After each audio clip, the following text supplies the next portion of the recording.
Friends, সবাই কেমন আছো? আশা করি ভালো আছো। আমরাও কিন্তু বেশ ভালো আছি। আর আজকে বৃহস্পতিবার, এখন বাজে সকাল 7টা মতো। তো এখন থেকেই আমি আমার ব্লগটা স্টার্ট করলাম। তো তোমরা দেখতে থাকো, আশা করি ভালো লাগবে। তো দেখো, সকাল সকাল স্নান সেরে আমি পুজোটা দিয়ে নিয়েছি। আর আজকে যেহেতু বৃহস্পতিবার, তো পুজো দিতে কিন্তু বেশ খানিকটা সময় লাগে। তো পুজো টুজো দিয়ে এবার নিচে চলে এসেছি একটু ব্রেকফাস্ট বানানোর জন্য। বাবি আজকে বলল ওই বাড়ি যাবে, ওর আম্মার বাড়ি, যেহেতু আজকে এবেলা ওর পড়া নেই। তো ওই জন্য আমি একটু সকাল সকাল ব্রেকফাস্ট করে দিচ্ছি, কারণ যেহেতু আমার শাশুড়ি জানে না যে ওর যাবে, হয়তো ব্রেকফাস্ট কিছু করবে না। তো ওই জন্য সকাল সকাল ওকে ব্রেকফাস্ট করে দিলাম। ও আর ওর বাবা দুজনে খেয়ে বেরিয়ে গেল। তারপর আমি এবার ঘরের কাজগুলো সারবো। এরপর আমি ঘরে চলে এলাম। প্রথমে আমি বাবির ঘরের বেড কভারটা চেঞ্জ করব। বাবি কালকে রাত্রে সারা রাত নাকি ঘুমাতে পারিনি, ওর গা হাত পা চুলকেছে। তো ওই জন্যই কালকেই কিন্তু বেড কভারটা পেতেছি, তবে ও বলল মা আমার গা হাত পা কেমন চুলকাচ্ছিল রাত্রিরে। তো ওই জন্য বেড কভারটা চেঞ্জ করে দিলাম। জানি না, হয়তো বা বাইরে মেলেছিলাম, সেই জন্য কোনো পোকা টোকা লাগতে পারে বেড কভারে। ওর একটুতে ভীষণ অ্যালার্জির ধাত, মানে কোনো কিছু একটা পিঁপড়েও যদি ওকে কামড়ায় তো পুরো চুলকে চুলকে সারা গা হাত পা ওর ফুলে যায়। আর তাছাড়া তো ডাস্ট অ্যালার্জি আছেই। তো ওই জন্য সকাল সকাল উঠেই কিন্তু আমি বেড কভারটা চেঞ্জ করে দিলাম। এরপর চলে যাব আমি আমাদের ঘরে, আমাদের ঘরের বিছনাটাও তুলে নেব। তো চলো, কাজ করতে করতে আমি কিছু কমেন্টে রিপ্লাই দিয়ে দিই। এর আগের ব্লগে আমাকে একজন লিখেছে, রমা রয় বলে এক দিদি আমাকে লিখেছে, নাইস, পাশে আছি, তুমিও পাশে থেকো। একদম দিদি, আমিও তোমার পাশে আছি। আমরা ছোট ছোট ক্রিয়েটাররা এইভাবেই সবসময় একে অপরের পাশে থাকব। আর সুখী সংসার থেকে এর আগের ব্লগে আমাকে কমেন্ট করেছে, অনেক কাজ করে নিলে আপু, ভিডিওটা অনেক সুন্দর হয়েছে, পাশে আছি, তুমিও পাশে থেকো। একদম পাশে থাকবো। তোমরাও এইভাবেই আমাকে সাপোর্ট করো, আমাকে ভালোবেসো। আর মিঠি সোনা ব্লগ থেকে আমাকে কমেন্ট করেছে, আমরা সবাই সবার ওয়াচ টাইম পূর্ণ করব। একদম তাই দিদি, আমরা সবাই এইভাবেই কাঁধে কাঁধ মিলিয়ে এগিয়ে যাব। তো তোমাদের সাথে গল্প করতে করতে কিন্তু আমার অনেকটা কাজ এগিয়ে গেছে। এরপর আমি জলের বোতলগুলো ভরে নেব। আর যে দু একটা কাচাকুচি করেছিলাম সেগুলো একটু বাইরে মেলে দিলাম। আর সকালে কিন্তু আমি এখনও ব্রেকফাস্ট করিনি, কারণ ঘুম থেকে উঠে স্নান সেরে পুজো দিয়ে এটা ওটা করতে করতে কিন্তু অনেকটা টাইম চলে গেছে। এরপর আমি ব্রেকফাস্টটাও করে নেব, কারণ অনেকটাই বেলা হয়ে গেছে, প্রায় 10টা বাজে। তো অনেক কাজ করে ফেলেছি সকাল থেকে, এবার একটু কিছু খাবো। ভাবছি বাবির দুধটাই খাবো, বাবি তো নেই আজকে, ওই বাড়ি গেছে। তো ওর দুধটাই খাবো, খেয়ে তারপর আবার কাজে লেগে পড়বো। তো দুধ বিস্কুট খেয়ে নিলাম, সঙ্গে একটা আমও খেয়েছিলাম। এরপর আমি রান্নাটা বসিয়ে দেব। আজকে খুব একটা বেশি কিছু রাঁধবো না, কারণ ওর বাবা বলল হয়তো বা দুপুরবেলা ওই বাড়ি থেকে খেয়ে আসবে। ওই জন্য আমার একার মতোই, মানে রাত্রে ওরা এসে খাবে আর দুপুরবেলায় আমি একাই খাবো। তো এখানে একটু ঝিঙে আলু পোস্ত করেছি, আর এখানে কাঁকরোল আলু পেঁয়াজ ভাজবো বলে রেখেছি, আর একটু উচ্ছে ভাজা করব। তো এইগুলোই করার প্ল্যান ছিল। তো সকাল সকাল রান্নাও করে নিলাম। আর যে বাসনগুলো এক্সট্রা বেরিয়েছে সেগুলো একটু কলতলায় নামিয়ে দিলাম।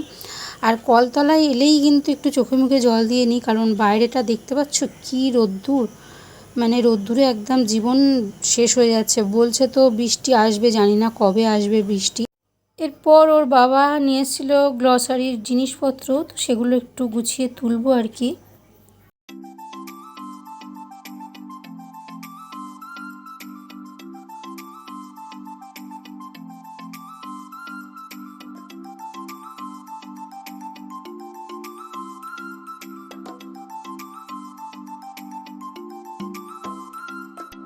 এখানে নিয়ে এসছে বাবির কিছু চকলেট, কেক, বিস্কুট, একটা অরেঞ্জ গ্লুকন্ডি, তার সঙ্গে দুধ, কোলগেট, চিপস এইগুলো।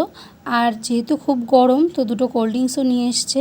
আর এখানে মর্টিনের তেলও আছে। আর দেখো ফ্রিজে কিন্তু আমার মাসের প্রথমে পুরো ফ্রিজটা ভরা থাকে, তারপর যখন আস্তে আস্তে মাস শেষ হতে থাকে তখন ফ্রিজটা কিন্তু আস্তে আস্তে খালি হতে থাকে। তো যাই হোক, তারপরে এদিকে তেল মশলাও নিয়ে এসছে, তো সেগুলোও একটু গুছিয়ে তুলবো। এখানে কিছু মিষ্টিও আছে।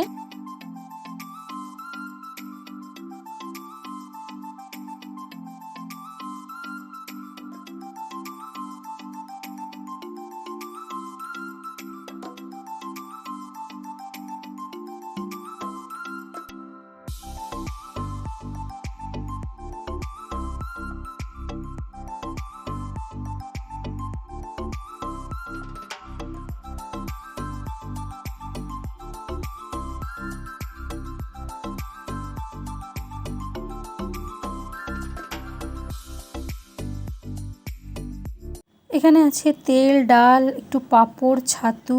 আর দেখো আগের মাসের ম্যাগি আনা হয়েছিল, সেই একটা প্যাকেট বোধহয় ডাব্বাতে রয়ে গেছিলো। তো এখন দেখছি পুরো ডাব্বাটা পিঁপড়ে ভর্তি হয়ে গেছে। ইনফ্যাক্ট ম্যাগির প্যাকেটটা ফুটো করে ওর মধ্যে পিঁপড়ে ঢুকেছে।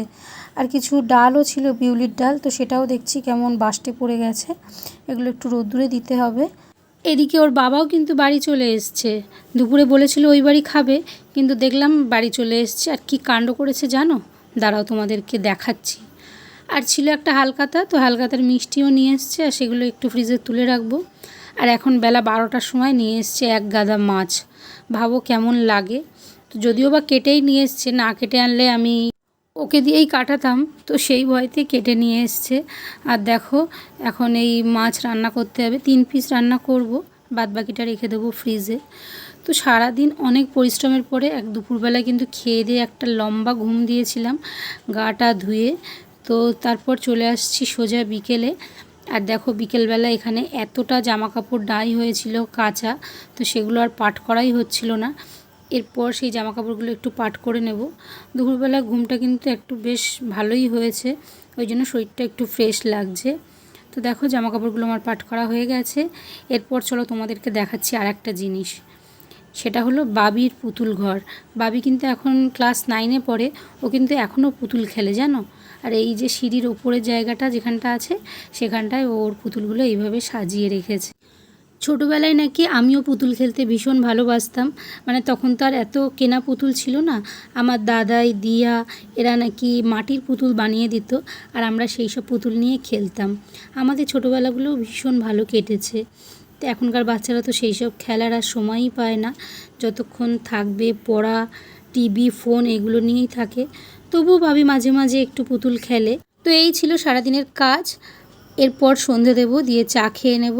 তো ব্লগটা কেমন লাগলো জানিও, ভালো লাগলে একটা লাইক করো, চ্যানেলটা সাবস্ক্রাইব করো। টাটা।